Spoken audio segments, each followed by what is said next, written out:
It's another Studio Ghibli movie, or Ghibli, I don't know how you actually say it. Spirited Away. So this is a 2001 movie, or 2003 if you're American, which most of you are. Uh, and yeah, it's adorable and amazing. The basic plot is that this little girl and her family are moving. Oh, how similar to My Neighbor Totoro. Um, and they get sidetracked and end up going to this kind of spirit place where spirits take baths and recharge and stuff. And it's adorable and great and wonderful. I did actually see this way back in the day, probably in 2003 or 2004. We didn't have a DVD player at the time, so I actually had to go over to the church and watch this movie on the church's DVD player in the secretary's office. And I remember liking it a lot back then. Not as much as I liked Kiki's Delivery Service. Has a poster behind you. You can't see it because you're not really here. But yeah, this time around, I enjoyed it a lot. Not as much as My Neighbor Totoro. I just kind of connected to that one more than I did this one, which is kind of strange. But this one is really, really good and really complex. And I really love, like, the meaning / message of the whole movie. Because, like, the characters kind of talk about it's about love. But I think that's a really oversimplified way to look at it. Because really, it's more about empathy and compassion and selflessness and not being greedy, and just kind of like the more like the complicated versions of love, that it's not just like romantic love, it's more just like how to love other people, how to love things outside of yourself, out of your own desires and needs, and to show empathy, to show that you care when people are hurt, and how to help them and put other people before yourself when you can. And I think that's a great message of the movie, and it's so beautiful, and we need more movies like that and stories like that. And then it's also just about like growing up, like going from like a scared little kid to someone who's brave and confident, or just becoming more confident in general, which I'm sure actually definitely helped me as a kid, because for those who have known me for that long, they know I was a lot more shy and timid as a small child, and I've grown to be more outgoing and ridiculous and stuff. And like it's definitely, stuff like this that helped me do it. So yeah, I liked it. I liked it a lot. Now on to Fast Killer. So this is a 2018 movie, and the basic plot is there's this woman who's on the run from these shady people because they want to do experiments on her because she has fancy powers. And I just want to right away say that just because you have powers does not make you a superhero or a supervillain, and it doesn't make this a superhero story. It's just a person with powers story, which is a thing. Sorry, it's a whole thing I don't want to get into. Anyway, so I want to start off to saying I liked this movie. I definitely liked it. I wanted to like it a lot more than I ended up doing, because I like this poster more than I actually like the movie. This poster is incredible, and also I kind of think it paints a wrong portrait of exactly what this movie is, because I think this poster kind of makes it more look like there's more spectacle, like there's more beautiful color stuff, and there is some beautiful color stuff, but just not as much and not as vibrant or exciting as this poster led me to believe, at least. But yeah, so I liked the main actress. I think she did a solid job. I guess kind of my main thing against this movie is that the script just felt underdeveloped. Like they just really didn't flesh out all those ideas that much. Like 90 minutes is plenty of time to tell your story, and I think they easily could have. They just spent so much time not really focusing on things they didn't need to. Just like, I don't know. They had the room there to do the stuff they needed to do, and they just didn't do it for some reason. And there are a lot of things that weren't explained that really needed to be explained. Like there's a drought that's happening, and apparently I think it's been going on for 8 years, and then it might tie in with the plot with everything else, like the reason why the drought's happening. But if it's only been 8 years, things are really extreme, because like people are selling just like jugs of water for ridiculous amounts of money, and like there's no like lake beds and stuff. Like it's just desert everywhere, and it's like, how can it be that bad in 8 years? Like, how long were the California droughts going on? And like, it definitely didn't get that bad.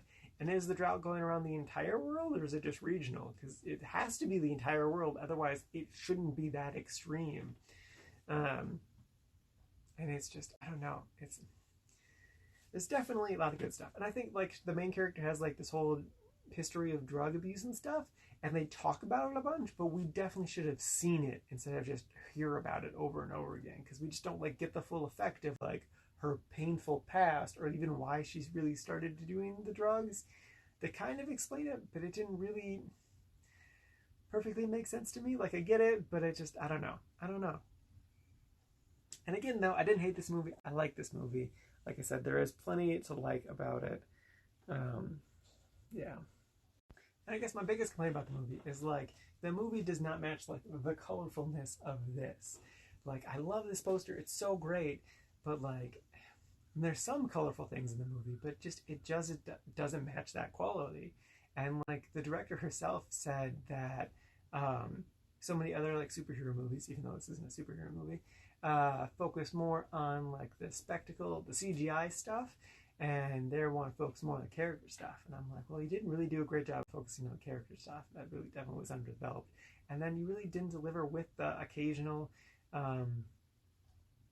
spectacle stuff. And like, you need to have these great moments with this stuff. And there are a couple things that are like kind of cool-ish, but like it didn't blow me away by any means. Like even 2 years ago, it wouldn't have been like mind-bendingly crazy. So I don't know. I just kind of am disappointed in it, but I did still like it. I did still enjoy it. And last, the Lovebirds.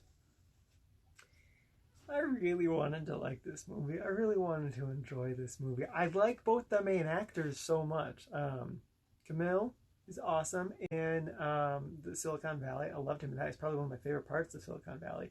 And then Isa is wonderful in The Photograph earlier this year. I really fell in love with her character there, or her everything there. And I was really excited to see these two come together because I think they're funny and great, and I think they were going to do something awesome. And I saw the trailer so many times because it played in front of so many freaking movies when movie theaters were a thing. And like they had me. I was definitely going to watch it. And I was so excited when I saw that it was on Netflix. I was like, oh, sweet, I can finally watch it. And I turned it on, immediately hated it. Oh my God, it's so bad. To be fair to the movie, though, I only got 8 minutes and 46 seconds into it before I shut it off because I couldn't stand it. So, like, the very first shot of the movie is a very uninspiring shot of the side of a random building in some city. And, like, I know it's a comedy and stuff, and I'm not expecting, like, cinematography masterpiece or anything, but, like, your first shot and your last shot of the movie, you should put a lot of effort into them because, like, it's the very first thing you see, and it's the last thing you see, and it's like you walk away. And it's just like, it wasn't a good shot. And it really just took me out of it right away. And I was really surprised that like the first shot just took me out of the movie so much. And that probably won't happen if you would decide to watch this. But just like, I wasn't a fan. And I was like, all right, whatever. And then like the beginning has these two after like a one night stand or something, like kind of being all flirty and cute and stuff. And I'm like, oh, that's adorable, except for the fact that I could not stand them flirting. I hated their chemistry. I just hated what was going on. And I was like, oh man, is this just me? Because like I like them in and stuff. Maybe I'm just not in the right mindset for this or something. But I just couldn't stand them doing that. And I was like, oh, this is so weird. All right, whatever. And then after a few minutes, smash cuts to 4 years later. So they've been dating for this whole time. And oh, so funny, they went from flirting and now they're just fighting. And I'm like, that's kind of funny. But then the fighting just kept going on. And I'm like, oh, okay, all right. And then we find out what the fight was about, and it's a joke for us, what it's about. And I was like, oh, that's kind of funny. And then the fight just keeps happening. It's just two people yelling at each other and being angry at each other. And I'm like, this isn't funny or interesting. I don't like this. This is just two people being mad at each other. And then the scene ends and they go on a car ride to this party thing. And I was like, oh, thank goodness, the fighting's over. We can now move on to something else. But then they just kept fighting. And I could not stand it at all. It's just two people being angry at each other for who knows why. And it wasn't entertaining. It wasn't funny. It wasn't fun. And like, I wanted to give this movie an honest try. I wanted to watch the whole thing. I was going to, they had me. The trailers had me, and I wanted to give it my full effort, but just I couldn't get past it. So again, I only watched 8 minutes and 46 seconds of it. I didn't even get to the trailer part, the part where they run someone over in their car. Like, I didn't get to the inciting incident. I'm so annoyed that I didn't get that far. But I literally could not stand this movie. If you count the trailer, though, I technically have watched 11 minutes and 17 seconds of this movie. But yeah. So if anyone does decide they want to watch this trash pile, and if they can convince me that it's actually not that bad and I should give it a fair shot, I will watch the rest, try to watch the rest of it. Because I didn't even get to Anna Camp. I love Anna Camp. She's great. Or Anna Camp. I think it's Anna Camp. But yeah, it was so bad. And I hate that this is my fourth movie now that I haven't finished. That I started, it was just like, nope. And I really debated if I was even going to talk about it because I didn't really want to shit on this movie. But it's so bad. It's so bad.